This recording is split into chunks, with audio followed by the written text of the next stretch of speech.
ముందుగా ఈ విశ్వం అంతా నిండిపోయిన మన జగద్గురు బ్రహ్మర్షి పితామహ పత్రిజీ గారికి, అమ్మ స్వర్ణమాల పత్రి మేడం గారికి నా ఆత్మపూర్వకంగా వేల వేల కృతజ్ఞతలు మాస్టర్స్.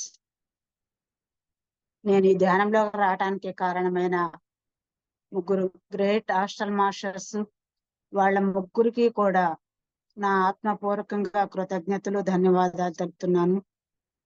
నాకు ఈ ధ్యానాన్ని పరిచయం చేసిన చీరాల శ్రీనివాస్ మాస్టర్కి నా ఆత్మపూర్వకంగా కృతజ్ఞతలు ధన్యవాదాలు. నా పేరు లక్ష్మి. నేను ఈ ధ్యానంలోకి 2007లో వచ్చాను మాస్టర్స్. మా వారు రామాంజనేయ రెడ్డి గారు ఐఎల్టీడీలో వర్క్ చేసి రిటైర్ అయిపోయారు. ఇప్పుడు మా ఊర్లో నర్సరావుపేట పక్కన ఉప్పలపాడు అనే విలేజ్, ఆ విలేజ్ లో చక్కగా ఒక పిరమిడ్ హౌస్ కట్టుకొని దాంట్లో హాయిగా ధ్యానం చేసుకుంటూ ధ్యాన ప్రచారం చేసుకుంటూ ఆనందంగా జీవిస్తూ ఉన్నాము. నేను ఈ ధ్యానంలో రావడానికి కారణం ముగ్గురు గ్రేట్ హాస్టల్ మాస్టర్స్ అని చెప్పాను. వాళ్ళ ముగ్గురు ఎవరో కాదు మాస్టర్స్, నేను ఈ జన్మలో జన్మనిచ్చిన నా ముగ్గురు బిడ్డల మాస్టర్స్. ఈ రోజంతా నా అనుభవాన్ని మీతో పంచుకోవడానికి అవకాశం ఇచ్చినందుకు మీ అందరికీ కూడా నా ఆత్మపూర్వకంగా కృతజ్ఞతలు ధన్యవాదాలు. మాది మేనరికం. మా వారు 83లో నాకు మా వారికి మ్యారేజ్ అయింది. 84లో ఎండింగ్ లో ఆగస్టులోనే ఆగస్టు 2వ తారీఖు ఒక బాబు పుట్టి వెంటనే శరీరాన్ని వదిలేశాడు. ఆ బాబు బ్లూయిష్ గా పుట్టాడు. సరిగా నేను కూడా చూడలేదు, అవయవాలు ఏమీ సరిగ్గా లేవన్నారు. మేనరికం వల్ల అలా పుట్టాడు అని చెప్పారు. ఆ బాబు ధ్యానంలోకి వచ్చిన తర్వాత నాకు 2013లో మన కైలాస్ లో కర్తాల్ మహేశ్వర మహాపిరమిడ్ లో ఒక గొప్ప సందేశం ఇచ్చాడు. పత్రిసార్ గారు మనకు చెప్తూ ఉంటారు మామూలుగా, అనుభవాల కోసం వచ్చామని.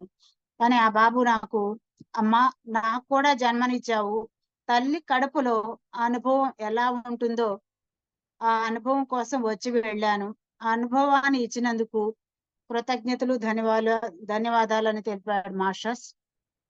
ఆ బాబు పేరు మహర్షి అని చెప్పాడు. అప్పుడు ఆ బాబుని నేను సరిగ్గా చూడలేదు. పిరమిడ్ లోకి వెళ్ళగానే అలా కళ్ళు మూసుకున్నానో లేదో వెంటనే అప్పటికే నా లోపలికి వాక్యనే ఉన్నాడని చెప్పేసి తెలిసింది.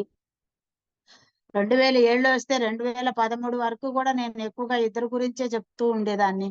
అప్పుడు మన పొట్టలో నుంచే అనుభవాలు స్టార్ట్ అవుతాయని చెప్పి నాకు గొప్ప సందేశాన్ని ఇచ్చాడు ఆ బాబు.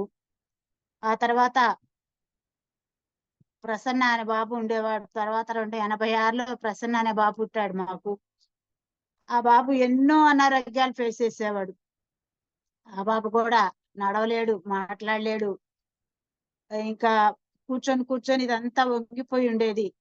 ఎన్ని అనారోగ్యాలు చెప్పనాలివి కాదు, లంగ్స్ సరిగ్గా పనిచేసేవి కాదు, ఫిట్స్ వచ్చేయి, ఇంకా మోషన్స్ సరిగ్గా అయ్యేది కాదు.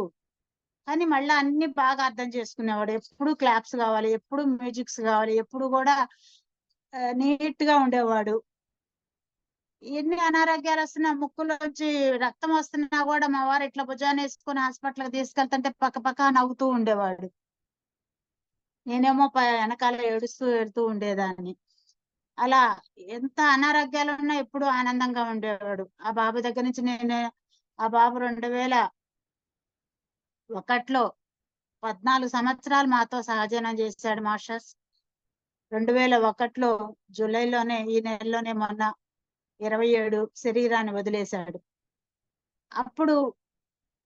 అప్పుడు తెలుసుకోలేదు నేను వాడున్నప్పుడు కూడా. తర్వాత ధ్యానంలోకి వచ్చిన తర్వాత జీవితంలో ఏమి జరుగుతున్నా ఎప్పుడు ఆనందంగా ఉండాలనే పాఠాన్ని ఆ బాబు నాకు నేర్పించడం కోసం వచ్చి వెళ్ళాడని, ఆ బాబు నేను కూడా ఇదంతా డిజైన్ చేసుకొని వచ్చామని, తర్వాత నాకు ఈ ధ్యానంలోకి వచ్చిన తర్వాతే ఆ బాబు ఒక గొప్ప సందేశాన్ని ఇవ్వటం అనేది జరిగింది మాస్టర్స్.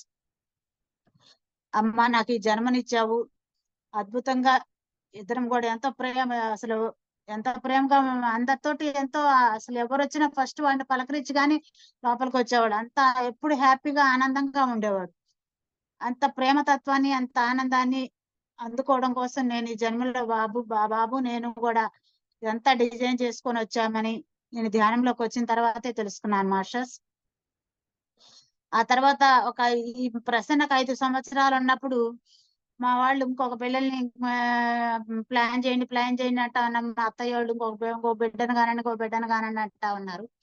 సరే అని చెప్పేసి మా బావగారు అక్కడ బాంబేలో క్రోమోజోమ్ టెస్ట్ చేస్తున్నారు. ఆ టెస్ట్ చేస్తే పిల్లలు ఎలా పుడతారో తెలుస్తుంది. ఆ టెస్ట్ చేయించి దాన్ని బట్టి డిసైడ్ చేద్దామన్నారు. సరే అని చెప్పి బాంబే వెళ్ళాము. బాంబే వెళ్తే అక్కడ డాక్టర్స్ చెప్పారు, అమ్మా ఈ బాబాయ్ ఇప్పటికే ఇంత అనారోగ్యంతో ఇట్లా ఉన్నాడు, ఆ బాబు సఫర్ అవుతున్నాడు, మీరు సఫర్ అవుతున్నారు, ఇంకా పిల్లలు ఎలా పుడతారో మేము చెప్పలేము, ఇంకా ఛాన్స్ తీసుకోపోవడమే మంచిది అని చెప్పారు మాస్టర్స్. సరేనే అప్పటికి ఇంకా షిరిడి ఎప్పుడో 30 ఏళ్ల క్రితం 32 ఏళ్ల క్రితం ఊరు మనకి ఇక్కడ షిరిడి విగ్రహాలు కానీ షిరిడి క్షేత్రాలు కానీ ఏమీ లేవు. అక్కడ బాంబే దగ్గర అని చెప్పి వెళ్ళాము. వెళ్తే మా అక్కయ్య ఇక్కడ మొక్కుకవే బాబా మంచి బిడ్డనిస్తాడు, బాబా ఏది కోరినా ఇస్తాడంట అని చెప్పి అన్నది. అక్కడికి వెళ్ళి బాబా దగ్గరికి వెళ్ళి మా అమ్మ నాకు చిన్నప్పుడే నాకు 7 సంవత్సరాలప్పుడే శరీరాన్ని వదిలేశారు.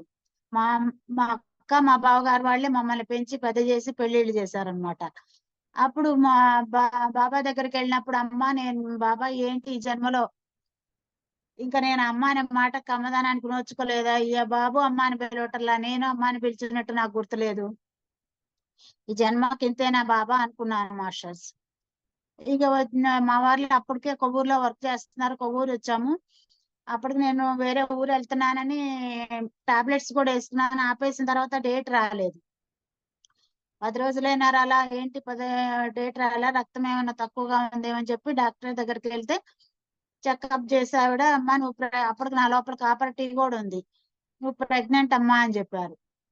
ఇదేంటి డాక్టర్స్ ఏమో పిల్లల్ని ఛాన్స్ తీసుకోవద్దన్నారు, ఏం చేయాలని చెప్పి మా బావగారికి ఫోన్ చేస్తే మా బావగారు చెప్పారమ్మా ఇప్పుడు మద్రాసులో 3వ నెల 5వ నెల 7వ నెల టెస్ట్ చేస్తున్నారు, ఆ టెస్ట్ చేస్తే బాగుంది అంటేనే నేను ఉంచుతాను, లేకపోతే అప్పుడు అబార్షన్ చేస్తానులేమ్మా అన్నారు. సరే అప్పుడు 3వ నెల 5వ నెల 7వ నెల వెళ్ళాము, మద్రాసులో టెస్ట్ చేశారు, అంతా బాగుంది అని చెప్తున్నారు. ఇంకా 9వ నెల కూడా నిండిపోయింది, 10 కూడా 10వ నెల కూడా నిండిపోయింది. ఇంక మా బావగారు టైం ఉంది అంటున్నారు, నాకేమో భయం వేస్తుంది, టెన్షన్ అనమాట. అంటే ఎప్పుడో నేను షిరిడి వెళ్ళినప్పుడు నా ప్రెగ్నెంట్ వచ్చింది కదా, నా లోపల పడ్డాడు కదా, సాయిరామ్ అని పేరు పెట్టుకున్న ఆ బాబుకి మా బావగారు ఆపరేషన్ చేసి ఆ బిడ్డను తీసి ఇట్లా చూపించారు. చూపించగా నా బాబు ఎంతో తెల్లగా అందంగా బొద్దుగా చక్కగా 3.5 కిలోలతోటి పుట్టాడు. అన్ని అవయవాలు చక్కగా ఆరోగ్యంగా పుట్టాడు. మా బావగారు అప్పుడు ఈ అమ్మాయి మొహంలో ఇప్పుడు ఆనందం చూస్తున్నాను అన్నారు. అప్పటి వరకు టెన్షన్, ఎంత డాక్టర్స్ బాగుందన్నా కూడా టెన్షన్. అప్పటికే ఒక బాబా పుట్టి వెంటనే పోయాడు, ఈ బాబా ఇలా ఉన్నాడు కదా, ఎంతో టెన్షన్ తో ఉండేదానమాట, ఎట్లా పుడతారని. చక్కగా ఆరోగ్యంగా పుట్టాడు ఆ బాబు. సాయిరామ్ అని పేరు పెట్టుకున్నాము. ఇంకా వాడు ఆడిందే ఆట పాడిందే పాట, ఎంతో అల్లారు ముద్దుగా పెంచుకున్నాం అనమాట. ఆ బాబు ఫ్రెండ్స్ ని వాళ్ళందరినీ అందరితో ప్రేమగా ఉండేవాడు. అందరితో నేనైతే సాయిబాబా పారాయణలు అయితే చేస్తున్నాను, కానీ ఎందుకురా అందరినీ ఇంటికి బర్త్డే పార్టీ అయితే మనము వేరే మా కంపెనీలో అందరూ ఎక్కువ బ్రాహ్మణ్స్ ఉంటారు, ఎందుకురా వాళ్ళందరినీ క్రిస్టియన్స్ ని అందరినీ పిలుచుకొని వచ్చేవాడు అనమాట. ఎందుకురా అందరినీ పిలుచుకొస్తా అంటే వాడు అప్పుడే ఒకే మాట అన్నాడు, వాళ్ళందరు నా ఫ్రెండ్స్ అన్నాడు. నేనేమో బాబా పారాయణలు అయితే చేస్తున్నా, కుల మతాలు లేవని చెప్తున్నారు, అందరం ఒకటే బాబా పారాయణలో అయితే వింటున్నాను, చదువుతున్నాను, కానీ ఆచరణలో పెట్టుకోవడం అయితే మాత్రం లేదు. అప్పుడు పారాయణలు చేసేదాన్ని, భగవద్గీత చదివేదాన్ని, విష్ణు సహస్రనామాలు చదివేదాన్ని, వీళ్ళకి ప్రసన్నగా బాగాలేదంటే గుళ్ళు చుట్టూ తిరిగి ప్రదక్షిణాలు చేసేదాన్ని, మొక్కులు మొక్కేదాన్ని. ఇదే నా జీవితం, ఇంకా పిల్లలే ప్రపంచంగా ఉండేదన్నమాట. అట్లా ఉన్నప్పుడు ఇప్పుడు 10th క్లాస్ లో స్కూల్ కూడా వెళ్ళాల మా వాడు, చిన్నవాడు సాయిరాం. స్కూల్కి వెళ్ళకపోతే ఇంట్లో ట్యూషన్స్ పెట్టించి చదివించారే కానీ మా వారు ఒక్క మాట కూడా నేనన్నా అప్పుడప్పుడు అరిచేదాన్ని. మనం ఏమనుకుంటాం, ఈయనలాగా మా వారిలాగా వాడు కూడా బాగా చదువుకొని మంచి ఉద్యోగం తెచ్చుకొని మీ నాన్నకన్నా మంచి పొజిషన్ లో ఉండాలిరా, నువ్వు బాగా చదవాలి అని చెప్పి ఎంతసేపు చదువు గురించి తిండి గురించే కదా మన తల్లులు పిల్లలతో ఇది చేస్తా ఉంటాము. అరుస్తా ఉండేదాన్ని, కోపడతా ఉండేదాన్ని.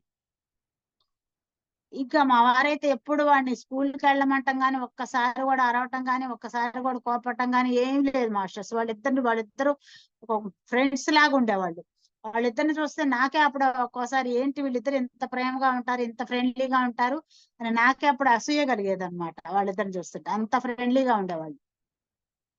10th క్లాస్ అయిపోయిన తర్వాత ఇంటర్ లో శ్రీ చైతన్య విజయవాడలో జాయిన్ చేశాం మాస్టర్స్.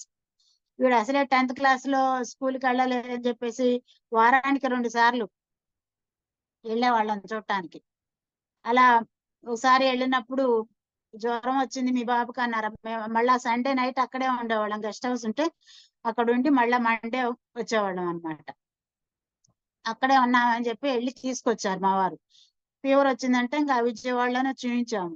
ఒకరోజు చూసాం తగ్గలేదు, ఇంకా రెండో రోజు ఇంకా ఇట్లా కాదులే మన చీరాలు తీసుకెళ్ళిపోదాం, మన చీరాల్లో అయితే హరిహరనాథ్ గారు చూస్తారు, మన చిన్నప్పటి నుంచి చూసిన డాక్టర్ గారు ఉన్నారని చెప్పి తీసుకెళ్లి చూపిద్దాంలే అని చెప్పి చీరాలు తీసుకొచ్చాం. అప్పుడు మా వారు ఐఎల్టీడీలో చీరాల్లో వర్క్ చేస్తా ఉన్నారు. అప్పుడు ఇంకా చీరాలు తీసుకొచ్చిన తర్వాత ఒక రోజు 2 రోజులు ఫీవర్ తగ్గింది. ఇంకా గొంతు త్రోట్ అయితే ఇన్ఫెక్షన్ గా ఉంది, గొంతు నొప్పిగా ఉంది. 1 మంత్ దాటింది అనమాట. అయితే అప్పుడు హోమ్ సిక్ హాలిడేస్ ఇస్తారని చెప్తే ఇంకెందుకు లేరా వెళ్ళకపోతే హోమ్ సిక్ హాలిడేస్ ఇస్తారు కదా అని చెప్పాను నేను. కాదు నాకు సెక్షన్స్ డివైడ్ చేస్తారు, నేను వెళ్ళాలి అన్నాడు. సరే మా వారు అన్నారు, నేను గుంటూరు మీటింగ్ ఉంది వెళ్తున్నా కదా, సాయిని వదిలిపెట్టి హాస్టల్లో వదిలిపెట్టి నేను గుంటూరు మీటింగ్ చూసుకొని వస్తా, మళ్ళా 2 రోజుల్లో ఎట్లాగూ హోమ్ సిక్ హాలిడేస్ ఇస్తారు, అప్పుడు వెళ్ళి తీసుకొని వద్దాం కదా అనుకున్నాం. సరే అని చెప్పి మా వారు తీసుకొని వెళ్ళారు. గురువారం ఆ రోజు 6 గంటలకే బయలుదేరి వెళ్ళారు. టిఫిన్ కూడా పెట్టలేదు, పాలు ఒకటి తాగి వెళ్ళాడు. మధ్యలో టిఫిన్ పెట్టించని చెప్పాను మా వారికి. సరే అని చెప్పి నేను ఒక గంట ఆగి ఫోన్ చేస్తే మా వారు ఫోన్ తీయలేదు. ఇదేంటి అప్పుడే బాపట్లలాగా విజయవాడ వెళ్ళారు కదా, అప్పుడే ఏంటి ఇంకా ఫోన్ తీయటం లేదు అని చెప్పి అనుకున్నాను. సరే పని చేసుకుంటా ఉన్నాను. మళ్ళీ అంతలోకి మా వారు ఫోన్ చేశారు. ఫోన్ చేసి కారు యాక్సిడెంట్ అయింది అన్నారు. అంటే గేదె అడ్డం వచ్చింది, యాక్సిడెంట్ అయింది అన్నారు. సాయి బానే ఉన్నాడు కదా అంటే బాగున్నాడు, వచ్చేస్తాంలే అన్నారు. ఇంకా వచ్చేస్తానులే అన్నారు కదా అని ఆ రోజు గురువారం నేను బాబా పారాయణ చేసుకున్నాను, స్నానం చేశాను. బాబా పారాయణ చేసుకున్న తర్వాత కొంతసేపటికి మా ఆఫీస్ వాళ్ళు వచ్చారు. మేడం వెళ్దాం రండి అన్నారు. ఎక్కడికి అంటే ఇట్లా రెడ్డి గారు తీసుకురమ్మన్నారంటే వస్తారన్నారు కదా అన్నారు. సరే వెళ్దాం పదంటని వెళ్ళాము. బాపట్ల దాకా వెళ్ళామో లేదో మళ్ళా మా వారు, నాకు కాదు వాళ్ళకి కంపెనీ వాళ్ళ అమ్మాయి వాళ్ళు వచ్చారు, ఆఫీస్ లోనే వర్క్ చేస్తారు వాళ్ళు కూడా. అమ్మాయి వాళ్ళు వచ్చారు, వాళ్ళకి ఫోన్ చేస్తే నాకు ఇచ్చారు. ఇచ్చి సాయి చనిపోయాడు అన్నారు. ఇదేంటి ఏం కాదులే, సాయికి ఏం కాదులే, ఇంకా నేను ఇంకా పెద్ద పెద్దగా ఏడుస్తా, చనిపోయాడు అనేసరికి దెబ్బ తగిలింది తలకే కదా, ఏం కాదు నేను బాబా దగ్గర తీసుకెళ్తాను, బాబా ఈ బూది పెడతాను, ఏం కాదు ఏం కాదు అనుకుంటా ఇంకా అట్లా పెద్ద పెద్దగా ఏడుస్తా ఇంకా గొడవ గొడవ చేస్తా ఉన్నాను. ఇంకా ఫోన్ అమ్మాయి వాళ్ళు తీసుకున్నారు. ఆ తర్వాత ఇంకా మా వారు బాపట్ల గవర్నమెంట్ హాస్పిటల్ ఉన్నారని చెప్పి అక్కడికి తీసుకెళ్లారు నన్ను. ఆ గవర్నమెంట్ హాస్పిటల్ దగ్గరకు తీసుకెళ్లిన తర్వాత మా వారు ఇట్లా వచ్చారు. వచ్చేసరికి ఇదంతా బ్లడ్ అయి ఉంది. అప్పటికే అసలు మా మా చుట్టాలందరూ వచ్చిన్నారు, మా అక్కోళ్ళందరూ వచ్చిన్నారు నర్సరావుపేట నుంచి. గుంటూరు ఆఫీస్ వాళ్ళందరూ వచ్చారు, కంపెనీ వాళ్ళందరూ వెళ్ళిపోయారు. ఏంటి ఇంతమంది ఉన్నారు ఇక్కడ అనుకున్నాను నేను. అంతేగాని ఇంకా అప్పటికి వాడు ఇంకా బ్రెయిన్ లో ఒక స్తబ్దులాగా అదొక ఏర్పడింది అనమాట. తలకి దెబ్బ తగిలింది అనేది ఒకటి నాకు ఏర్పడి ఇంకా సాయం చూపించండి సాయం చూపించండి నాకు అని పెద్ద పెద్దగా గొడవ చేస్తున్నా. గొడవ చేస్తుంటే ఇంకా పెద్ద పెద్దగా ఏడుస్తుంటే ఇంక ఇక్కడ మేడం గారు కొంచెం ఇదిగా ఉన్నారు కదా, తీసుకెళ్ళండి లేండి అని మా ఆఫీసులో వాళ్ళందరూ తీసి చెప్పారంట. సరే అని చెప్పి అంటే వాళ్ళు ఇంకా మరి సాయిరాం బాడీని పోస్ట్ మార్టం ఏదో చేయాలని అన్నారంట. నాకు ఎప్పటికైతే అవన్నీ తెలియదులేండి మాస్టర్స్. కానీ పోస్ట్ మార్టం అవన్నీ చేయకుండానే తీసుకొచ్చి ఇచ్చారు. మా వాళ్ళందరూ డాక్టర్స్ బట్టి చెప్పడం వల్ల పోస్ట్ మార్టం ఏం చేయలేదంట. ఆ తీసుకొచ్చారు, ఊరికి తీసుకొచ్చారు, ఉప్పలపాడు తీసుకొచ్చారు. తీసుకొచ్చిన తర్వాత ఇట్లా మంచం మీద పడుకోబెట్టాను. నేను వెళ్ళి చూశాను, ఇదేంటి తలకి ఒక కఫ్నీ లాగా బాబాయ్ ఎలా అయితే ఇట్లా కట్టుకుంటారో ఇలా కట్టారు తలకి. ఎందుకు సాయిని ఇక్కడ పడుకోబెట్టారు, హాస్పిటల్ కి తీసుకెళ్దాం, మా అన్నయ్య చిల్డ్రన్ స్పెషలిస్ట్ శ్రీరామరెడ్డి గారు, తీసుకెళ్దాం అమ్మా మా అన్నయ్య సాయిని హాస్పిటల్ తీసుకెళ్దాం, ఇక్కడ పడుకోబెట్టారంటే తీసుకెళ్దాం అమ్మా అంటున్నారు. అప్పుడు నాకు ఒక మొత్తం ఇంజక్షన్ ఏదో చేశారు అట్లా మాస్టర్స్, చేసేసి ఇంకా వాళ్ళ కార్యక్రమం అంతా పూర్తి చేశారు. మా మా వారు ఇట్లా ఎప్పుడు కూడా కార్లో పేపర్లు చదువుతా ఉంటారు మాస్టర్స్, అసలు ఎప్పుడు పడుకోరు. ఆ రోజు ఏమైందంటే మా వాడు ఒళ్ళో పడుకున్నాడంట. వాడు పడుకుంటే వాడికి ఇట్లా పేపర్లు తీస్తూ ఉంటే ఆ సౌండ్ వస్తుంది, డిస్టర్బ్ అవుతుందిలే అని చెప్పేసి పేపర్లు కారు వెనక పెట్టేసి అట్లా కళ్ళు మూసుకున్నారంట అంతే, నిద్ర కూడా పోలేదంట. అది వెళ్ళి ఒక వీళ్ళ ఒళ్ళో పడుకొని ఉన్నాడు కదా, వెళ్ళి ఒక చెట్టు గుద్దుకుందంట కారు. గుద్దుకోగానే ఇక్కడ వెన్నెముక మెడకి మధ్యలో నరం ఏదో కట్ అయిందంట. ఇట్లా పడిపోగానే ముక్కులోంచి బ్లడ్ వచ్చిందంట. వెంటనే శరీరాన్ని వదిలేశాడంట. మా వారికి గాని డ్రైవర్కి గాని ఏం ఫ్రాక్చర్స్ కూడా లేవు. ఊరికే ఇక్కడ ఒక చిన్న దెబ్బ తగిలింది, కాలు కొంచెం దోక్కుపోయింది మా వారికి. వాళ్ళిద్దరు మామూలుగానే ఉన్నారు. అంటే ఒక కారణం లేని ఒక కార్యం జరగదు అనడానికి ఏదో కారణం ఉంటది అనేది మనం ఇప్పుడు ధ్యానంలోకి వచ్చిన తర్వాత తెలుసుకున్నాం మాస్టర్స్. ఆ తర్వాత ఇంకా వాడు చనిపోయాడని కూడా నేను రోజు లేగుస్తుంటే నిద్ర మెలకు వచ్చినప్పుడు నాకు ఒక తిండి పెడుతున్నారు, ఒక నిద్ర మాత్రం ఏదో చేస్తున్నారు, పడుకోబెడుతున్నారు, సెలైన్లు పెడుతున్నారు, సాయం చూపించమని అడుగుతున్నాను. ఇట్లా జరుగుతా ఉంది. ఒక వారం 10 రోజుల తర్వాత ఇంకా మా అక్కోళ్ళ అమ్మాయి గట్టిగా గదాయించి అడిగింది, ఏంటి అసలు ఈ పరిస్థితి ఏంటి, నువ్వు చూడు మా అన్నయ్యని చూడు ఒకసారి ఎట్లా ఉంటున్నాడు, సాయం చూపించమంటావేంటి, సాయి ఇట్లా జరిగింది నీకు అని మొత్తం ఒకసారి గుర్తు చేసింది మాస్టర్. సరే అని చెప్పేది ఏమో కదా ఇట్లా జరిగిందా అనుకుంటా ఉన్నాను.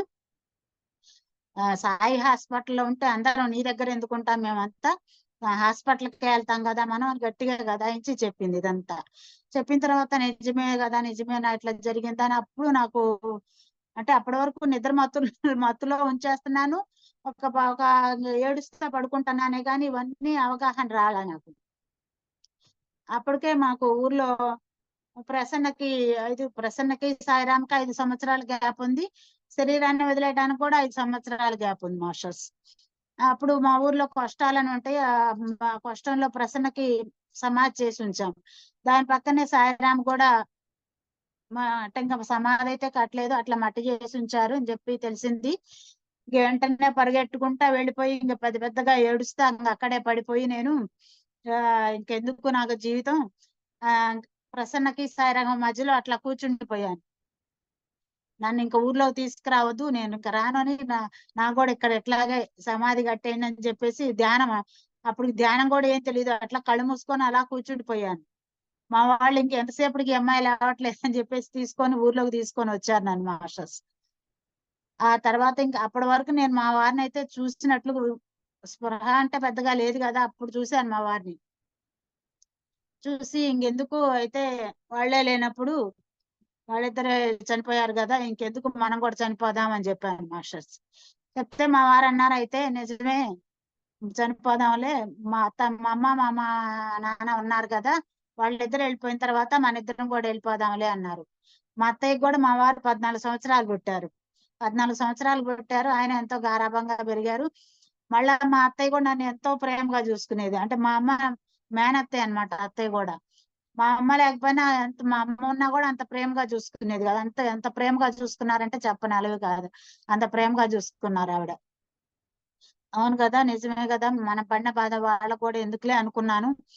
అప్పుడు ఇంకా దుఃఖంలో అలాగా ఉన్నాను. ఇంక ఇట్లా ఏడుస్తా ఉంటారని చెప్పేసి చీరాలు పంపిస్తే వాళ్ళ మా ఫ్రెండ్స్ తో ఉంటే కొంచెం బాగుంటారని చీరాలు వచ్చాము. చీరాలు వచ్చిన తర్వాత చీరాల్లో శ్రీనివాస్ మాస్టారు మా వారి దగ్గరకు వచ్చి ధ్యానం మేడం బాగా పూర్తిగా డిప్రెషన్ లో ఉన్నారంట, రోజు నిద్ర మాత్రం వేసుకుంటున్నారంట, ధ్యానం చేస్తే బాగుంటది సార్ అని ఆఫీస్కి వచ్చారంట. మా ఆవిడని అడిగి చెప్తానండి అన్నారంట. నా దగ్గరకు వచ్చారు. ఆ ధ్యానం వద్దు ఏమొద్దు, ఎన్నో పూజలు చేసా, ఎన్నో వ్రతాలు చేసా, ఎన్నో నోములు వచ్చా, 16 పళ్ళ వ్రతాలైంది, ఆంజనేయ స్వామి గుళ్ళు చుట్టూ ప్రదక్షిణ లేని ఎన్ని చేసినా వాళ్లే లేనప్పుడు ఇంక ధ్యానం ఎవరి కోసం చేయాలి, నేను ధ్యానం చేయను ఏం చేయను అని చెప్పాను. మాస్టర్స్ బాబా మీద కోపం, ఎందుకు బాబా ఇచ్చినట్లే ఇచ్చాడు, ఎందుకు తీసుకెళ్ళాలి, నేను షిరిడి తీసుకెళ్ళమని చెప్పి గట్టిగా అడుగుతా ఉన్నాను మా వారిని. బాబా దగ్గరికి వెళ్ళి గట్టిగా అడగాలని చెప్పేసి అలా అప్పుడు షిరిడి వెళ్ళాము. సెప్టెంబర్ లో, జూలైలోనే, ఈ నెల 12వ తారీఖే, జూలైలోనే ఇద్దరు కూడా బాబులు. 12వ తారీఖేమో సాయిరాము, జూలై 27 ఏమో ప్రసన్న. ఇదే నెల అనమాట. సెప్టెంబర్ లో వెళ్ళాము సాయిబాబా దగ్గరికి వెళ్ళి, ఇంకా బాబాని ఇంకా నానా రకాలుగా దూషించి, ఎందుకు బాబా ఇట్లా చేసావు నాకు అని చెప్పేసి రకరకాలుగా ఇంకా ఏడ్చేసి బాబా దగ్గరికి వెళ్ళి బయటకు వచ్చాను మాస్టర్స్. బయటకు వచ్చిన తర్వాత మా అక్క పాలకోవా ఇట్లా తీసి ఇట్లా ముందు 2 కుక్కలు కనపడుతున్నాయి కదా, 2 తీసుకోవే అంది మా అక్క. నేను ఇట్లా తిరిగి ఇట్లా చూసేసరికి అక్కడ చాలా కుక్కలు ఉన్నాయి మాస్టర్స్. వాళ్ళందరూ ఆశ్రమని నాకేదో నా మెసేజ్ ఇవ్వడానికి వచ్చారని, అవన్నీ నాకేం తెలియదు కదా. పావలకాలు ఇలా తీసి 2 ఏంటి అక్క, అక్కడ చాలా ఉన్నాయి కదా అన్నాను. కాదా అని, మా అక్కకేమో 2 కనిపిస్తున్నాయి, నాకేమో చాలా కనిపిస్తున్నాయి అక్కడ. ఆ 2 కాదక్క అని చెప్పి తిరిగి మళ్ళీ అట్లా తిరిగేసరికి అవన్నీ మా వైపే 2 ఉన్నాయి మాస్టర్స్. అలా అక్కడ బాబా మళ్ళా నాకు సందేశం ఇస్తున్నాడు అనేది కూడా నాకు తెలియలేదు అప్పుడు. తర్వాత మళ్ళా చీరాలు వచ్చేసిన తర్వాత మళ్ళీ చీరాల్లో మళ్ళా శ్రీనివాస్ మాస్టర్ వచ్చి ఆ మేడం గారికి బాగుంటది సార్, మీ అబ్బాయిలను చూడొచ్చు, మీ అబ్బాయిలతో మాట్లాడొచ్చు ధ్యానం చేస్తే అని చాక్లెట్ వేశారు మాస్టర్, శ్రీనివాస్ మాస్టర్. వారి దగ్గరకు వచ్చే నన్ను మళ్ళీ అడిగారు, సాయి వాళ్ళని చూడొచ్చంట, పిల్లలతో మాట్లాడొచ్చంట ధ్యానం చేస్తే అని చెప్పారు. అప్పుడు ఆలాపనగా నాకు తెలియకుండా నేను నిజంగా అయితే ఆ మాట బాబానే పలికిచ్చారు మాస్టర్స్. అవునా, పిల్లల్ని చూడొచ్చా, పిల్లలతో మాట్లాడొచ్చా ధ్యానం చేస్తే, మనకు ఆశ కదా, అయితే ధ్యానం చేస్తాను అన్నాను మాస్టర్స్.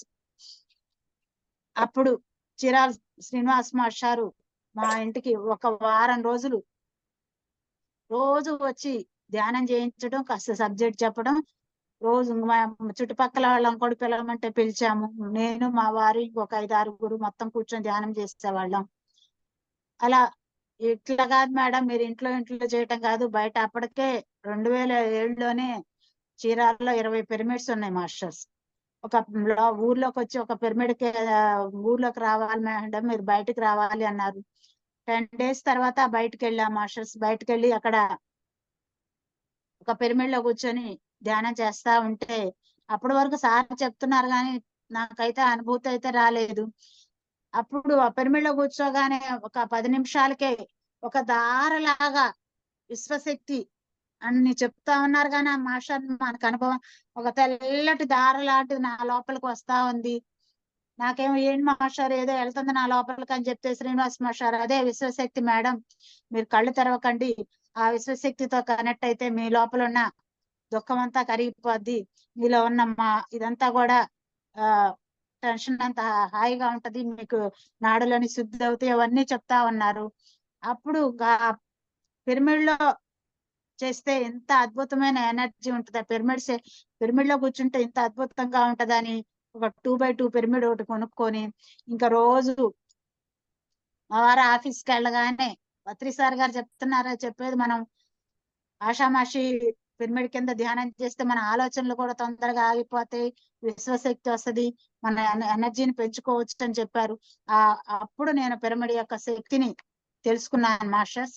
ఇంకా రోజు మా వారు ఆఫీస్కి వెళ్ళగానే, అప్పుడు మనకి టేప్ రికార్డర్ లో క్యాసెట్ పెట్టుకోవటమే కదా, ఏమి ఇలా యూట్యూబ్ లో చుట్టాలు సెల్లులో చుట్టాలు ఇవేమి లేవు. అప్పుడు ఒక క్యాసెట్ పెట్టుకోవడం, సార్ సందేశాలు వినటం, ధ్యానం చేయటం, 2-3 గంటలు ధ్యానం చేస్తూ ఉండేదాన్ని మాస్టర్స్.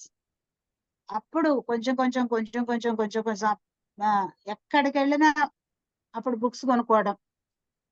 ఫస్ట్ మరణం లేని మీరు, ఆత్మాయనం, తులసీదళం, ఎక్కడ బుక్ కనపడితే అక్కడ బుక్ కొనుక్కొచ్చుకునేదాన్ని, చదువుతా ఉండేదాన్ని మాస్టర్స్. అప్పటి వరకు నేను బుక్సే చదివేదాన్ని కాదు మాస్టర్స్. ఆ తర్వాత 2008లో శ్రీనివాస్ మాస్టారు సప్తాహాలను పెట్టారు. సప్తాహాలను పెడితే ఒక్కొక్క రోజు ఒక్కొక్క మాస్టర్ వస్తూ ఉన్నారు. ఫస్ట్ జక్కా రాఘవరావు గారు, పద్మా మేడం గారు వచ్చారు. ఎవరి వాస్తవానికి వాళ్లే సృష్టికర్తలని ఇవన్నీ చెప్పారు ఆ మాస్టర్స్. తర్వాత మా ఇంటికి వచ్చారు. మా ఇంటికి రాగానే మేడం గారు, నాకు బాగా గార్డెన్ ఇష్టం అనమాట. అప్పటికే క్వార్టర్స్ ముందంతా ఎక్కువ మొక్కలు ఉండేవి. పద్మా మేడం గారు రాగానే, ఇంతమంది బిడ్డలు ఉండగా నీకెందుకమ్మా బిడ్డలు లేరని బాధపడుతున్నావు నువ్వు అన్నారు. అప్పుడు నాకు మొక్కలు కూడా మన బిడ్డలని, మొక్కలనైతే పెంచుకుంటున్నాం కానీ అవి కూడా మనతో మాట్లాడతాయని అవేమి అప్పటి వరకు నాకు తెలియదు మాస్టర్స్. అలా ఒక్కొక్క మాస్టర్ వస్తూ ఉన్నారు, ఒక్కొక్క సందేశం ఇస్తూ ఉన్నారు. తెలియకుండానే నాలో కొంచెం కొంచెం కొంచెం కొంచెం మార్పు వస్తా ఉంది మాస్టర్స్. 2007లోనే నవంబర్లో ఫస్ట్ పత్రి సార్ గారిని కలిసింది. లక్ష్మణరావు గారి అబ్బాయి రిసెప్షన్ లో అక్కడ పత్రి సార్ గారు వచ్చారని చెప్తే గుంటూరు వెళ్ళాం మాస్టర్స్. అప్పటికి సార్కి మా గురించి అయితే మేమేమి చెప్పలేదు, ఒట్టి షేక్ హ్యాండ్ మాత్రమే తీసుకున్నాను మాస్టర్స్. ఆ తర్వాత ఇంకా అరుణాచల ధ్యాన యజ్ఞానికి వెళ్ళాం. అప్పుడు కూడా సార్కి మా విషయం ఏమీ చెప్పలేదు. సార్ ట్రెక్కింగ్ చేస్తున్నాను, సార్ అలా కూర్చున్నారు, నేను ఇలా కూర్చున్నాను. కళ్ళు ఎగరేసారు నా వైపు చూసి, సార్ నా కళ్ళలో చూశారు. అప్పుడు కళ్ళు ఎగరేస్తే ఏంటి సంగతులు అని చెప్పాలని కూడా నాకు తెలియదు. సరే ట్రెక్కింగ్ అని వెళ్ళాం, పైకి వెళ్ళాం. సారు పైన అందరితో ధ్యానం చేయించారు. విరూపాక్షిని గృహ అని ఉంటది కదా రమణ మహర్షి ఆశ్రమంలో, విరూపాక్షిని గృహకి వెళ్ళాను. అక్కడ కూర్చున్నాను మాస్టర్స్. కూర్చుంటే అందరు బయట ధ్యానం అయిపోయిన తర్వాత అందరు వెళ్ళిపోయారు. చీరాల మాస్టర్స్ కొంతమంది మేము ఉన్నాము. నేను లోపలికి వెళ్ళి కూర్చున్నాను. ఇట్లా ఇక్కడ ఒక దిమ్మిలాగా ఉంది, అక్కడ చిన్న దీపం వెలిగించింది మాస్టర్స్. నేను ధ్యానంలో కూర్చున్న తర్వాత నాకు ఇక్కడ పెద్ద వెలుగు కనిపిస్తుంది. ఇదేంటి చిన్న దీపమే కదా ఉంది, ఇంత పెద్ద వెలుగు కనిపిస్తుంది ఏంటి అనుకున్నాను. అప్పుడు ధ్యానంలో చెప్తున్నారు కానీ అనుభవానికి అయితే రాలేదు కదా. అలా ఏంటి ఇంత పెద్ద వెలుగు ఏంటి ఇంత అక్కడ అని చెప్పేసి కళ్ళు తెరిచి ఇలా అంతా చూస్తే మా దీపం ఒక్కటే ఉంది. బయటకు వచ్చి సార్తో చెప్తే సార్ అన్నారు, అది మీకు థర్డ్ ఐ ఓపెన్ అవుతుంది మేడం, ఇక్కడ వెలుగు వచ్చిందంటే మీరేమి భయపడక్కర్లే, ఇంకా క్రమక్రమంగా ఓపెన్ అవుతుంది అని చెప్పారు. ఆ తర్వాత మళ్ళీ బెంగళూరు పిరమిడ్ లోనే ఒకసారి మా అబ్బాయి చిన్నాడు ధ్యానం చేస్తుంటే ఆ పిరమిడ్ లో ఒక పెద్ద వెలుగులా కనపడి, ఆ గార్డెన్ ప్రకృతిలో నేచర్ లో అంతా తిరుగుతూ మొక్కలకు నీళ్లు పోస్తూ అలా కనిపించాడు మాస్టర్స్. మా రెండో అబ్బాయి కూడా ప్రసన్న కూడా మెసేజ్ ఇచ్చాడు, అమ్మా నేను ఒక యోగిని, ఇది నాకు ఈ అనుభవం కావాలని నువ్వు నేను ఇద్దరం కోరుకున్నాము. ఇంత అనుభవాన్ని ఇచ్చినందుకు, ఈ జన్మలో ఎంతో ప్రేమగా చూసుకున్నందుకు నన్ను కృతజ్ఞతలు ధన్యవాదాలు అని చెప్పాడు మాస్టర్స్. అక్కడ బెంగళూరు పిరమిడ్ ప్రకృతి వ్యాలీలోనే ఆ బాబు కూడా మెసేజ్ ఇచ్చాడు మాస్టర్స్. ఆ తర్వాత పత్రిజీ గారు సప్తాహాల లాస్ట్ రోజు సార్ వచ్చారు. సార్ని మా ఇంటికి తీసుకొచ్చారు. తీసుకొచ్చిన తర్వాత సార్ వచ్చిన టిఫిన్ తిన్న తర్వాత సార్ ఇలా కూర్చున్నారు, నేను ఇలా కూర్చున్నాను. నా కళ్ళల్లోకి అలా చూశారు సార్. అప్పటికి ఇంకా నాకైతే దుఃఖం అయితే పాలేదు మాస్టర్స్. అప్పుడు అందరు చెప్పారు, నాకు దుఃఖం ఉందని కానీ ఏముందని అట్లా చెప్పకు సార్కి, సార్ కోప్పడతారా అది ఇది అని చెప్పారు. నేనేం చెప్పలేదు సార్కి, నా కళ్ళలోకి అలా చూశారు సారు. ఆయనకి అంతా అర్థం అవుతుంది కదా మన పరిస్థితి ఏంటనేది. మనల్ని చూడగానే ఆయనకంతా మనల్ని స్కాన్ చేసేస్తారు సార్. అలా చూసి సారు, ఏమి లేదు మేడం నాటకం అన్నారు. నాటకం, చిరంజీవి ఒక సినిమాలో ఒక పాత్ర వేస్తాడు, ఒక సినిమాలో ఒక పాత్ర వేస్తాడు అన్నారు. ఇదేంటి నాటకమా, ఈ 4 రోజులు ఈ జీవితం నాటకం, నానాటి బ్రతుకు నాటకం అనే పాట అయితే వింటున్నానే కానీ నిజమా, ఇక్కడ నాటకం వేయటానికి వచ్చామా, ఇది ఒక పాత్ర అనేది నాకు అప్పటి వరకు అవగాహన అవ్వలేదు మాస్టర్స్. అప్పుడు సార్ చెప్పిన తర్వాత ఇంకా ఒక్కొక్క మెసేజ్ వింటాం. ఒక్కసారి ఎక్కడ చుట్టుపక్కల ఊర్లు 100 కిలోమీటర్ల దూరం వచ్చినా సార్ దగ్గరికి వెళ్ళిపోయేవాళ్ళం. సార్ మెసేజ్లు వింటా ఉండేవాళ్ళం. ఒక బుక్ కొనుక్కొచ్చుకుంటా ఉండేదాన్ని. అలా కొంచెం కొంచెం కొంచెం కొంచెం కొంచెం కొంచెం మార్పు అయితే వస్తుంది నాలో. శ్రీనివాస్ మాస్టారు ధ్యానం చెప్దురు రండి మేడం అని చెప్పేవాళ్ళు. మా వారు నేను వద్దులేండి మాస్టర్స్ రానని చెప్పేదాన్ని, నాకు భయం అనమాట.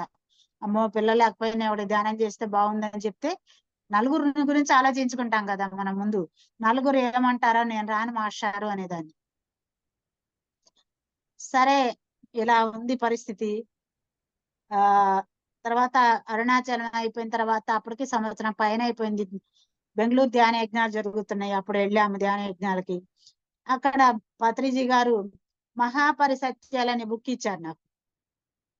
మహాపరిసత్యాలని బుక్ ఇస్తే ఆ బుక్ వెనకాల రాసింది, మనం భూమి మీద జీవించి ఉన్నాము అంటే ఏదో ఒక కారణం ఉంటది అని రాసింది అనమాట. ఆ కొటేషన్ ఒక్కటే చదివాను నేను, బుక్ లో ఇంకా ఏం చదవలేదు మాస్టర్స్.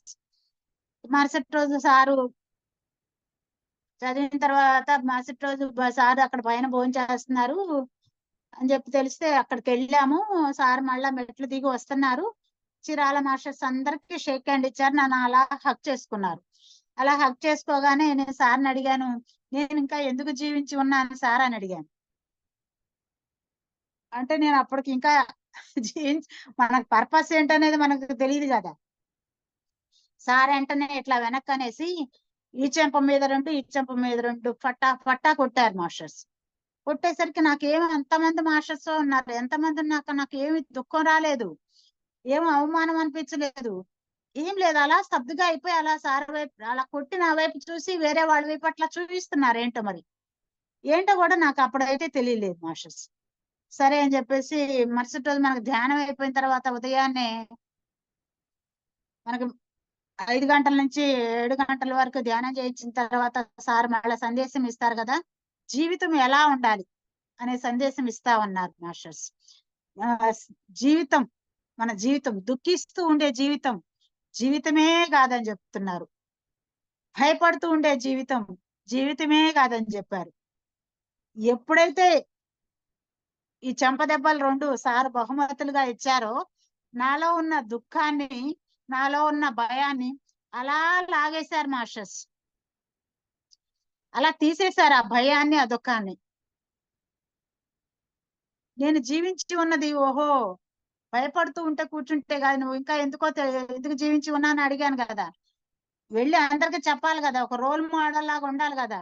నీ ఇన్స్పిరేషన్ అందరికి చెప్తే ఇంకా ఎంతో మంది దుఃఖంలో ఉన్న వాళ్ళందరూ బయటకు వస్తారు కదా. చెప్పకుండా నువ్వు ఏంటి, నేను ఎందుకు జీవించి ఉన్నానని అడిగాను కదా. అప్పుడు భయపడకూడదు దేనికి కూడా అని తెలుసుకున్నాను మాస్టర్. సారు ఓ నా కోసమే ఈ సందేశం చెప్పారా అని చెప్పింది తెలిసింది. తర్వాత మధురం మధురం, మానం మధురం అవమానం మధురం అనే పాట పాడారు. ఎంతో అద్భుతంగా, దానిలో అర్థాలన్నీ ఇంకా మనకు మనం అన్వయించుకుంటాం కదా ఏదైనా కూడా. ఆ తర్వాత ఇంకా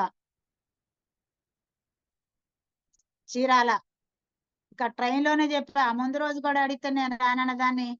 ట్రైన్ లో ఎక్కగానే మాస్టారు రేపు నేను క్లాస్కి వస్తాను. అప్పుడు కారంచేడులో 40 days పెట్టారు మాస్టర్స్. కారంచేడు వెళ్ళి అప్పుడు నేను ఫస్ట్ నా ధ్యాన అనుభవం చెప్పడం మొదలు పెట్టాను మాస్టర్స్. కారంచేడులోనే నా అనుభవాన్ని పంచుకున్నాను. ఇక ఆ తర్వాత ఎక్కడ ధ్యానం క్లాసులు సార్ వెళ్ళమంటే అక్కడికి వెళ్ళటం, చుట్టుపక్కల విలేజ్లు ఏంటి, ఎక్కడ ఎక్కడికి వెళ్ళటం, ఇదో క్లాస్ ఉందంటే అక్కడికి వెళ్ళటం, 1-2 సార్లు వెళ్ళటం, అనుభవాన్ని షేర్ చేసుకోవటం. అప్పటి నుంచి ధ్యాన ప్రచారం 2009లో మొదలైంది మాస్టర్స్. 2009లోనే మా బాబాగారి పేరు మీద మా మామయ్య గారు మా విలేజ్ లో కళ్యాణ మండపం ఫ్రీగా ఇవ్వడానికి కట్టేయాలని అంత ముందే అనుకున్నారు. ఇంకా పిల్లలిద్దరి పేర్ల మీద కట్టిద్దామని చెప్పేసి పిల్లలిద్దరి పేర్ల మీద ప్రసన్న సాయిరాం కళ్యాణ మండపం అని కట్టించాము. దానిపైన పిరమిడ్ కట్టించాము ఒకటి, కళ్యాణ మండపం స్టేజ్ పైన వచ్చేట్లు. దాని పత్రిజీ గారు వచ్చారు. ఫస్ట్ సార్ ముందు నేను మైక్ తీసుకొని మాట్లాడింది మా పిరమిడ్ ఓపెనింగ్ రోజే మాట్లాడాను. సార్ ఆ రోజు సందేశం ఏమిటంటే పశువు పశుపతి అనే సందేశం ఇచ్చారు మాస్టర్స్. ధ్యానం చేయని జీవితం అంతా పశువు జీవితం. తిన్నామా, వండుకున్నామా, పడుకున్నామా, పిల్లల కన్నామా, ఇదే కదా చేసేది. ధ్యాన జీవితం, ధ్యానం చేస్తే మనం పశుపతులం అవుతాం. అంటే ఆ నిత్యం అది శంకరుడు చూపిస్తానే ఉన్నాడు, శివుడు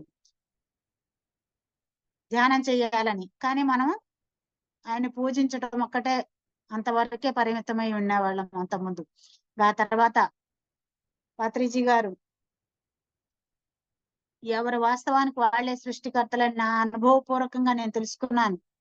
ఓ ఇదంతా నాకై నేనే డిజైన్ చేసుకొని వచ్చాను, ఇంత పెద్ద పరీక్షను ఎందుకు పెట్టుకొని వచ్చాను అనేది నా పిల్లలకు ఆత్మని ప్రతిరోజు ధ్యానం చేసి పడుకునేదాన్ని. పడుకుంటే నా సూక్ష్మ శరీరం వెళ్ళి వాళ్ళతో స్పెండ్ చేసి వస్తూ ఉండేది మాస్టర్స్. చాలా రోజులు వాళ్ళతో స్పెండ్ చేసి వస్తూ ఉన్నాను.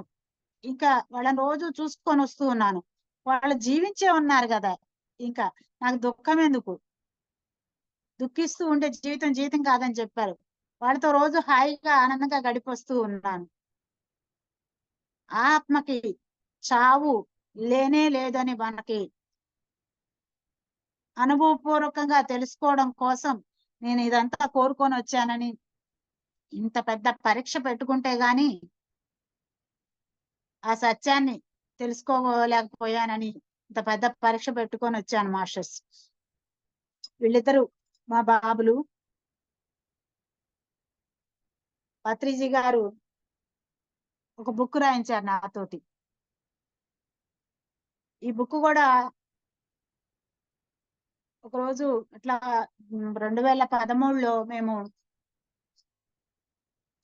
మన కడతాలు వెళ్తూ ఉన్నాము మహాశివరాత్రికి. వెళుతూ ఉంటే సారు ముందు కారులో ఉన్నారని మేము ఆగి సారు కారులో ఎక్కాము.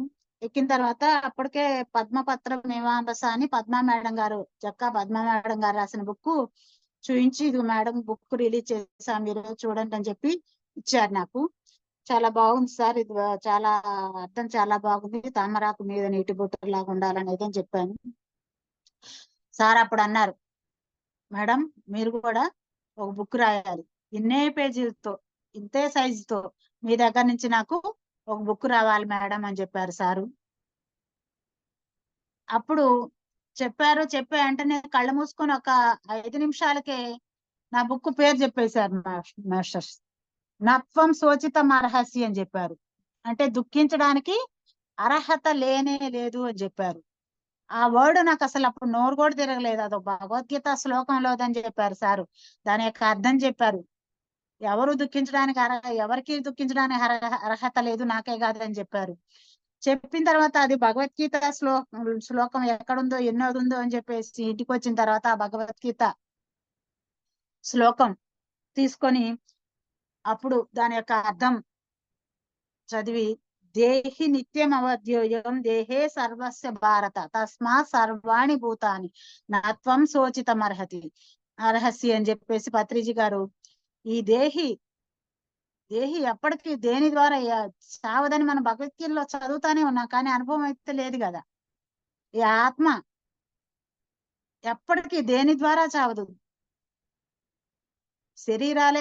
ఈ శరీరాలే పోతుంటాయి వస్తుంటాయి, చనిపోతుంటాయి వస్తుంటాయి, మళ్ళా పుడుతుంటాం మళ్ళా చస్తుంటాం, పుడుతుంటాం చస్తుంటాం.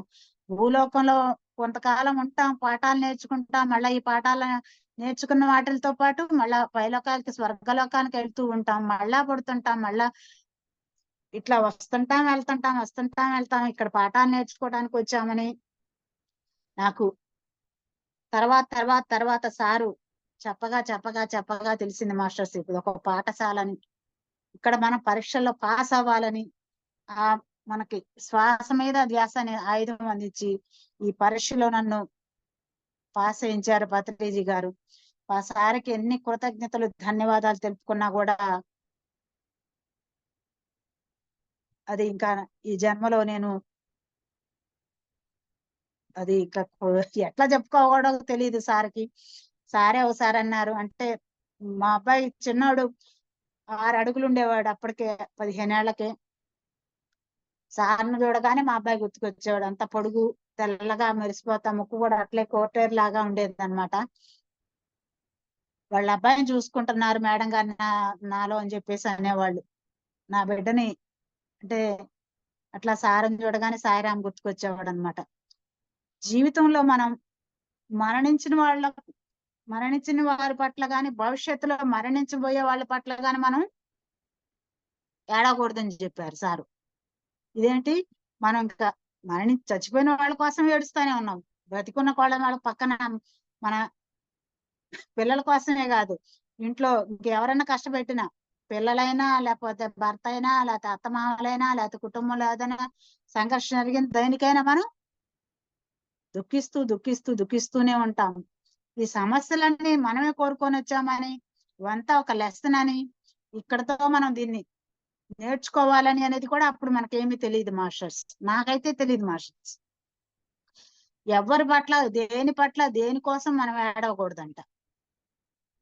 చనిపోయిన వాళ్ళ కోసమే దుఃఖించడం ఒకటే కాదు, బయట జరిగే అన్నిట్లో కూడా మనం స్థిత ప్రజ్ఞత అంటాం కదా, ఏదైనా కూడా మనం స్థితంగా అట్లా స్థిరంగా ఉండాలి అనేది తెలుసుకున్నాను మాస్టర్స్.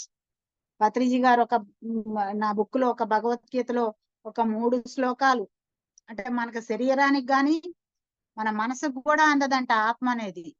మన లోపలికి మనం ఎప్పుడైతే వెళ్తామో మన అణువణు మన కణకణము కూడా అంతా ఆత్మతో నిండిపోయి ఉందనేది మనం ఎప్పుడైతే తెలుసుకుంటామో అనుభూతి, ఆ అనుభవం మన శరీర పరంగా అనుభవం పొందలేమంట. అట్లాంటి అనుభవం పొందాలంటే ధ్యాన సాధన ఒక్కటే మార్గం అని తెలుసుకున్నాను మాస్టర్స్. అప్పుడు ఎలా అంటే మనం ఎన్నో ఎగ్జామ్స్ మనకు పత్రిజీ గారు చెప్తూ ఉంటారు. బుద్ధుడి దగ్గర కంట ఒక తల్లి వెళ్ళిందంట, తన బిడ్డ నాలాగా చనిపోయిన బిడ్డను ఒక బిడ్డను తీసుకొని వెళ్ళి నా బిడ్డను బ్రతికించు అని చెప్పిందంట. చెప్తే బుద్ధుడు అన్నా అంటే సరే అమ్మా బ్రతికిస్తాను, చావే లేని ఇంట్లో నుంచి కొన్ని ఆవాలు తీసుకురా అని చెప్పారంట. ఓస్ అంతే కదా తీసుకొస్తానని ఆవిడ ఇంటింటికి వెళ్ళి మీ ఇంట్లో ఎవరు చనిపోలేదు కదా అని అడిగింది. మా అత్త చనిపోయిందనో, ఇంకొక ఇంట్లో మా మామ చనిపోయాడనో, లేకపోతే నా భర్త చనిపోయాడనో, లేకపోతే నా పిల్లలు చనిపోయారనో, ఇట్లా అందరు చెప్తూ ఉన్నారంట. ఓహో, ఎవరి ఇళ్ళు చావనేది లేని ఇళ్ళు ఉండనే ఉండదా?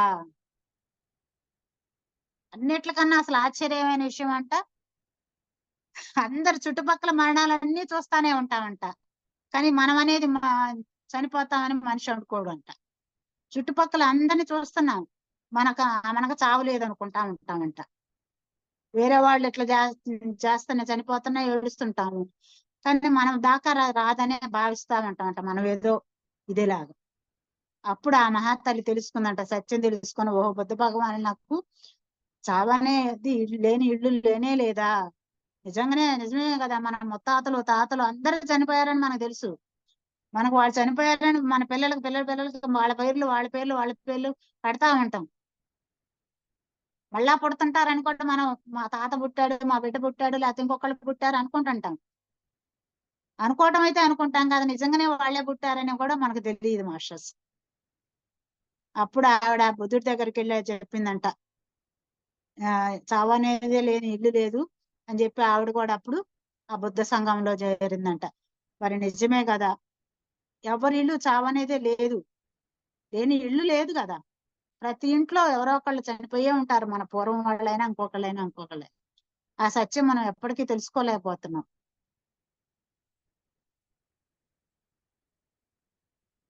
మరి ఇంత గొప్ప సత్యాన్ని నాకు బ్రహ్మర్షి పత్రిజీ గారు ధ్యానం అనే సాధన ద్వారా మనం ఏదైనా సాధించగలం.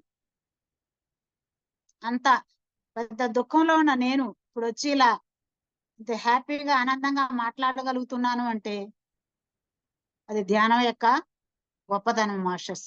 పత్రిజీ గారు మన అందరిలో దైవం ఉంది అని చెప్తూ ఉంటారు. ఫస్ట్ ఇదేంటి, మనం ఏంటి, దైవాలం ఏంటి అనుకున్నాను నేను మాస్టర్స్. ఆ తర్వాత ధ్యానంలో వచ్చింది మెసేజ్. మనం విశ్వమంతా కూడా దైవశక్తితో నిండిపోయిందని చెప్తున్నాం. మరి మనం కూడా నువ్వు కూడా ఆ విశ్వంలోని భాగానివే కదా, మరి ఆ దైవశక్తి నీలో ఉండదా? ఆ దైవశక్తి నీలో కూడా ఉంది కదా. అందుకే పత్రిజీ గారు మనల్ని దైవాలు అంటారు అని సత్యాన్ని నేను అప్పుడు నాకు వచ్చిన మెసేజ్ ద్వారా తెలుసుకోగలిగాను మాస్టర్స్. అంతటా నిండిపోయింది గాలి, కానీ ఆ గాలి మనకు కనిపిస్తుందా? కనిపించదు.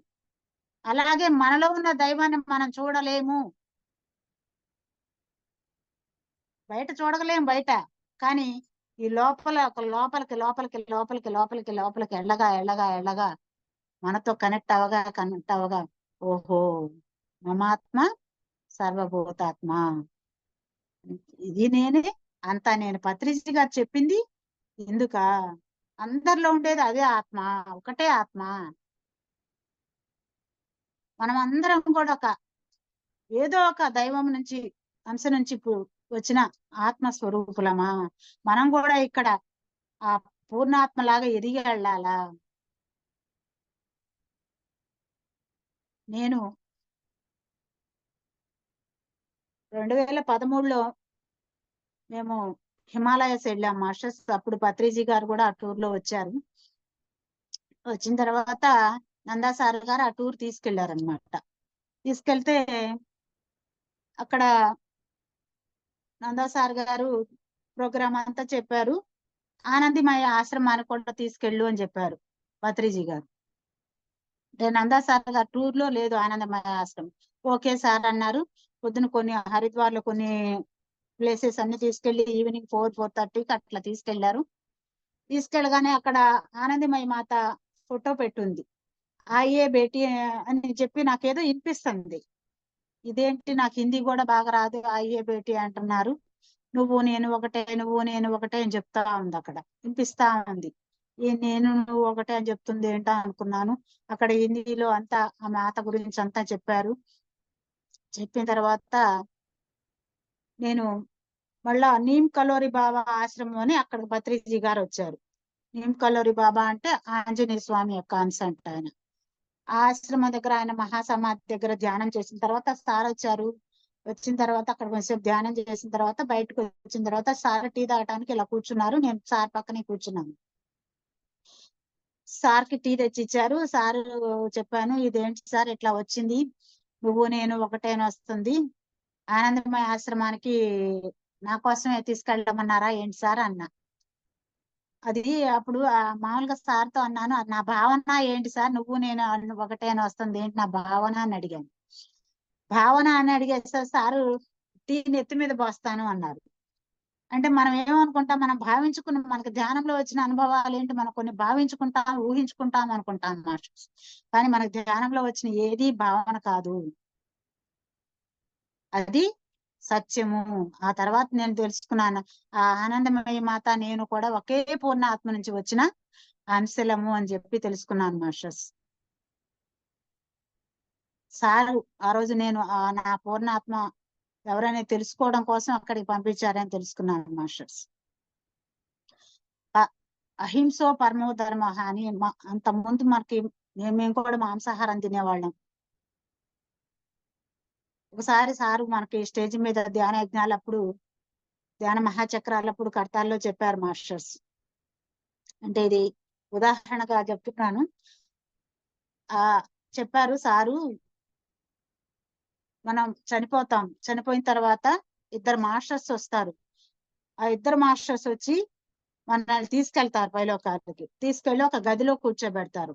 ఆ గదిలో కూర్చోబెట్టి మన సినిమా అంతా మనకు చూపిస్తారు.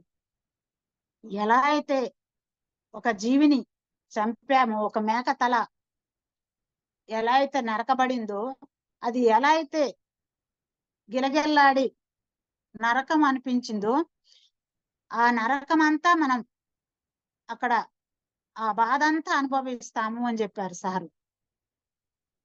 చెప్పిన తర్వాత ఒక రోజు మా ఊరు వైపు వస్తే సార్ని నేను అడిగాను, సార్ ఇప్పుడు మరి ధ్యానం చేస్తున్నాము, మేము అంత ముందు మాంసాహారం తిన్నాము, మీరు ఇట్లా చెప్పారు కదా సార్, మరి మా పరిస్థితి ఏంటి సార్ అని అడిగాను నేను. అడిగితే సార్ అప్పుడు చెప్పారు, మేడం మీరు చనిపోతారు, ఇద్దరు మాస్టర్స్ వస్తారు, తీసుకెళ్తారు, ఒక గదిలో కూర్చోబెడతారు, ఈ సినిమా అంతా మీకు చూపిస్తారు. ఎలా అయితే ఆ జీవి చంపబడిందో, అది ఎలా అయితే బాధపడిందో, ఆ బాధ అనేది మీకు ఉండదు, ఆ పెయిన్ అనేది మీకు ఉండదు, ఆ నరకం అనేది మీకు ఉండదు, అంతా స్వర్గమే. అంటే చూడండి, మనం ధ్యానం చేస్తే ఎంత ఎట్లాంటి స్థితికి తీసుకెళ్లారో పత్రిజీ గారు. ఆ నరకం మనకి ఇక్కడే మన కర్మలన్నీ జ్ఞానం అనే అగ్నిలో దగ్ధం చేసుకొని ధ్యానం చేసుకొని అగ్నిలో దగ్ధం చేసుకొని జ్ఞానాన్ని పొంది కర్మలన్నీ దగ్ధం చేసుకోవాలని చెప్తున్నాం. మనం ధ్యానం చేస్తే మన కర్మలన్నీ నిజంగా దగ్ధం అయిపోతాయా అంటే ఇదే ఉదాహరణ మాస్టర్స్. సార్ చెప్పిన మాట విని నిజంగా ఆ రోజు నా ఒళ్ళు జలధరించేసింది. అమ్మో, ధ్యానం చేస్తే ఎన్నో జన్మల కర్మలన్నీ దగ్ధమవుతాయి అంటే మరి ఎన్నో జన్మల నుంచి చేసిన కర్మలు, ఈ జన్మలో చేసిన కర్మలు అన్ని కూడా కాలి బూడిద అయిపోతున్నాయి మాస్టర్స్. అంత గొప్ప ధ్యాన సాధన మనకు అందించారు, అంత గొప్పగా తీర్చిదిద్దారు. మనం ధ్యానం చేస్తున్నాము అంటే మళ్ళా మాయలో బాహ్య ప్రపంచంలో తిరుగుతూనే ఉన్నాం. ఇది ఒక మాయా ప్రపంచం అని చెప్తారు పత్రిజీ గారు. మళ్ళా మన స్థితికి, మనం నిజ స్థితికి మనం వెళ్తూ ఉండాలి ధ్యాన సాధన చేసుకొని.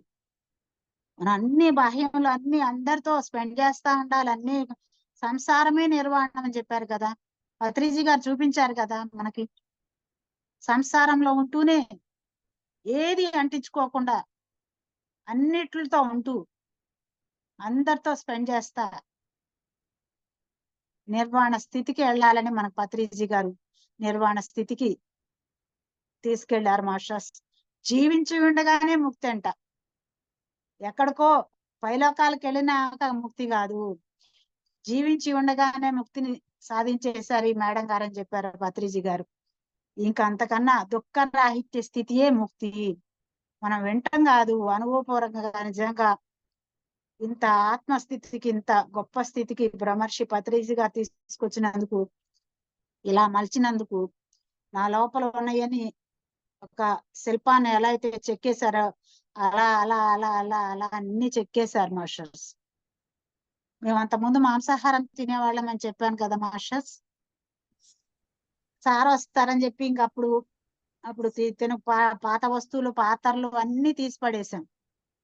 మన ఇంటికి వచ్చి వంట చేస్తారు, వాళ్ళందరికి వడ్డిస్తారు, ఆ ప్లేట్లు అన్ని మార్చేసాం అనమాట. ఇంకా మా అక్కళ్ళు, మా బంధువులు అందరూ కొంతమంది మారారు, కొంతమంది మారలేదు మాస్టర్స్. నాకు కొంచెం ఇరిటేషన్ గా ఉండేది. మళ్ళా మేమైతే అంతకుముందు తిన్నాం కదా, వాళ్ళు వస్తుంటే వేరే ప్లేట్లు, వేరే గ్లాసులు అట్లా పెడుతూ వస్తూ ఉన్నాను మాస్టర్స్. కొంచెం ఆ లోపల ఇరిటేషన్, కొంచెం అసహ్యంగా అట్లా ఉంటా ఉండేది. కానీ మళ్ళీ చెప్పడం మాత్రం అందరం ఒకటే అని చెప్తూ ఉండేదాన్ని. పత్రిజీ గారు ఇక్కడ మా ఊర్లోనే మా కళ్యాణ మండపంలో 40 days క్లాసులు పెట్టించాను నేను. పెట్టిస్తే ఒకసారి అప్పుడు 40 days క్లాసులు జరుగుతున్నాయి సార్ అని చెప్పి ఫోన్ చేసి చెప్తే, మీకు ఒక 60 కిలోమీటర్ల దూరంలోనే ఉన్నాను నేను అంటే, దోర్నాల మీదుగా అటు తిరుపతి నుంచి దోర్నాల మీదుగా అటు హైదరాబాద్ వెళ్తున్నారు అనమాట. వెళ్తున్నాను అని చెప్పి అన్నారు. అయితే వస్తాను సార్ అంటే నేనే రమ్మంటలేదు అన్నారు సార్. సరే అని చెప్పి వెళ్ళాం, నేను మా వారు ఇంకో మేడం, వేరే క్లాస్ వేరే వాళ్ళకి చెప్పమని చెప్పి వెళ్ళాం మాస్టర్స్. వెళ్ళి కారు దిగ్గానే ఏంటి సంగతులు అన్నారు, ఇట్లా క్లాసులు జరుగుతున్నాయి సార్, బాగానే వస్తున్నారు, ఒక 40-50 మంది అని చెప్పాను. చెప్పిన తర్వాత సార్ అన్నారు, కాళ్ళు ముళ్ళు గుచ్చుకుంది, తీస్తారా మేడం, మీ దగ్గర అయితే ఆయుధాలు ఉంటాయి అన్నారు. సరే సార్ అని చెప్పాను. సార్ ఇట్లా కూర్చున్నారు, అక్కడ ఏం క్లాస్ కాదు ఏం కాదు మాస్టర్స్, బయట ఊరికే బెంచీల మీద కూర్చున్నారు ఒక టీ బంక్ దగ్గర. మా కోసమే అక్కడ ఆగారు అనమాట సారు. ఆ ఆ కాలు ముళ్ళు ఇట్లా పెన్నిసులు ఉంటాయి కదా అని చెప్పి, ఆయుధం అంటే పెన్నిసులు అనుకున్నా నేను. పెన్నిసులు పెట్టి చిన్నగా చిన్నగా తీస్తా ఉన్నా, సార్కి ఎలా నొప్పి వస్తుందో అని చెప్పేసి ఇంకా రాజు వచ్చి టకీమని అట్లా పొడిచి తీసేశాడు. సార్ ఆ ముళ్ళుని కింద పడేయకుండా చేతిలోకి తీసుకొని, ఈ ముళ్ళు తీయటం కోసమే నువ్వు అంత దూరం నుంచి వచ్చావు అన్నారు అని నా కళ్ళలోకి అలా 2-3 నిమిషాలు చూశారు మాస్టర్స్. ఆ ముళ్ళు అయితే చాలా రోజులు దాచిపెట్టకూడదు, ఏంటి ఈ ముళ్ళు తీయటం కోసమే అంత దూరం నుంచి వచ్చారన్నారు అనుకున్నాను. తిరుపతి నుంచి వస్తున్నారు కదా, తిరుపతి ప్రసాదం అందరికి పెట్టారు. మేము అనుకోకుండా వెళ్ళడం వల్ల మా డ్రైవర్ కాకుండా వేరే డ్రైవర్ ని తీసుకుని వెళ్ళాం మాస్టర్స్. ఆ అబ్బాయిని కారు ఎక్కిన తర్వాత అడిగాను, బాబు నువ్వు మాంసాహారం తింటావా అంటే, తింటాను మేడం అన్నాడు. మరి ఆ అబ్బాయికి కూడా ప్రసాదం పెట్టారు. సార్ అందరి సరి సమానంగా చూస్తారని చెప్తున్నాం మనం, మనం కూడా అందరిని సరి సమానంగా చూడాలని చెప్తున్నాం. అప్పుడు నాకు ధ్యానంలో కూర్చుంటే సారు కళ్ళలో చూసిన మెసేజ్ అప్పుడు ఉంది మాస్టర్స్. శ్వాస అనే ఆయుధం ఉంది, ప్రేమ అనే ఆయుధం ఉంది మీ దగ్గర. అసహ్యం అనే ముళ్ళుని తీసేయాలి మేడం అని చెప్పారు. ముళ్ళు అంటే నేను ఏదో ఆ ముళ్ళు అనుకున్నాను.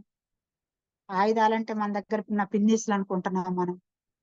ఈ శ్వాసని ఆయుధం పట్టుకుంటే మన లోపల ఉన్న ముళ్ళేంటి అన్ని ఒకటి తర్వాత ఒకటి ఒకటి తర్వాత ఒకటి అప్పుడు ఆ అసహ్యమైన ముళ్ళుని తీయటం కోసం నాకు సారా ముళ్ళు ఎగ్జాంపుల్ చూపించారని చెప్పేసి తెలిసింది మాస్టర్స్. మనల్ని మలచటానికి ఏదో ఒక విధంగా ఏదో ఒక మెసేజ్ మనకు సారు మేము కారులో వెళ్తున్నప్పుడు ఎక్కువగా సార్ చుట్టుపక్కల ఎక్కడికి వచ్చినా మాతో పాటు మా కారులో కూర్చోబెట్టుకొని అక్కడ ఆ ఊరికి తీసుకెళ్తా ఉండేవాళ్ళం మాస్టర్స్. అలా సార్ సాంగత్యంతో నేను నన్ను ఇంత అద్భుతంగా మలిచారు బ్రహ్మర్షి పితామహ పత్రిజీ గారు. సార్ సాంగత్యం వల్ల సార్ నేనే మార్చలేదు అంటారు. సారు చేసేదంతా మనకు తెలియపోయినా ఆయనకు తెలుసు. ఆయన బిడ్డల్ని ఆయన ఎలా మలుచుకోవాలో ఆయనకు తెలుసు. ఆయన ఇక్కడ ఉన్నా లేకపోయినా మనందరినీ కూడా మనందరితో పాటు ఉండి ఆయన చైతన్యం ఇలా నడిపిస్తూ ఉందే గాని మనం ఏదో చేస్తున్నామని మనం అనుకుంటా ఉంటాం. నేనేదో ధ్యానం చెప్తున్నానని నేను అనుకుంటా ఉన్నాను. కానీ నేను కాదు మాస్టర్స్, ఇక్కడ ఏ సందేశం చెప్పినా పత్రిజీ గారే మన ద్వారా పలికిస్తారని నేను తెలుసుకున్నాను మాస్టర్స్. ఇంత అద్భుతమైన జ్ఞానాన్ని ఇంత అద్భుతంగా తీర్చిదిద్దిన బ్రహ్మర్షి పత్రిజీ గారికి, నా బిడ్డల ముగ్గురికి కూడా వేల వేల కృతజ్ఞతలు ధన్యవాదాలు తెలుపుకుంటున్నాను మాస్టర్స్. నా అనుభవాన్ని విన్న మాస్టర్స్ అందరికీ కూడా కృతజ్ఞతలు ధన్యవాదాలు మాస్టర్స్. టైం అయిందా మేడం?